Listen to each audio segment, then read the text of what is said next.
Pinkpop.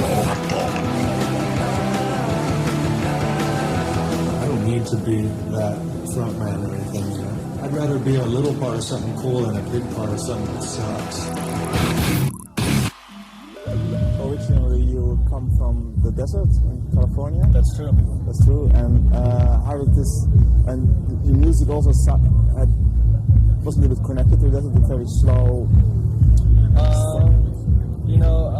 I think that the main impact the desert had is that we had a very small scene, and your obligation was to try to sound original.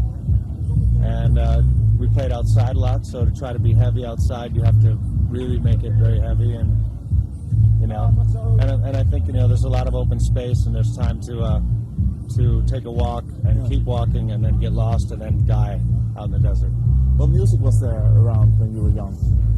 Just the local scenes and the radio, and we had a shop that got all the imported and all punk records and stuff like that. So that's what I grew up on, punk rock. And how did you start out? You first made name with the band Caius. Yeah. And you were one of the cornerstones of the stoner rock, as it was called. There's a few things that continue on from Caius. And one is the ideal of making your favorite music and making it original. And secondly, I think groove is the second thing. Because I want people to party and have a good time. I don't want the boys to just slam off each other in the best seats in the house.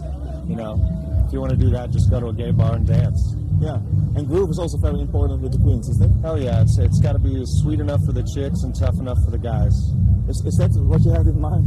That's what I always have in mind. Yeah. With Queen of the Stone Age, you make some kind of very innovative rock, as you might call it. Innovation, is that important for you? Yeah, I think. How can you, be alive as an artist if you don't grow or you don't do something new with yourself? Yeah. You got to change. You got to evolve. And that's, I think, where innovation comes from. Plus, it's like you've already heard these other bands. Yeah. Am I supposed to do them again or something? It seems like your obligation to try to play as original music as you can. And I've had lots of really horrible jobs, and I don't want to go back to them. I'd rather work really hard at being creative and sounding different, because maybe that'll allow me to be able to do this until someone shoots me. That would be me, until Troy shoots me. What kind of horrible jobs did you have? Dude, you were totally transfixed for me. I used to roof houses. I've done all sorts of types of construction work. We used to work at a deli. And I used to work at a Thai massage parlor, tying massages together. And you?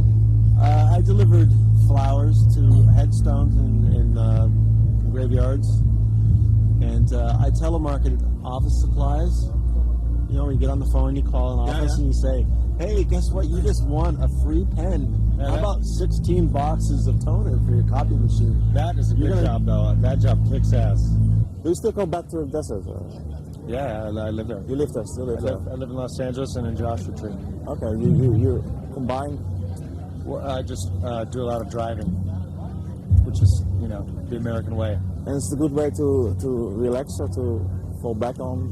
Well, the city is, you can go see a movie at midnight and go out and go crazy and yell and scream, and then in Joshua Tree you just look at the stars.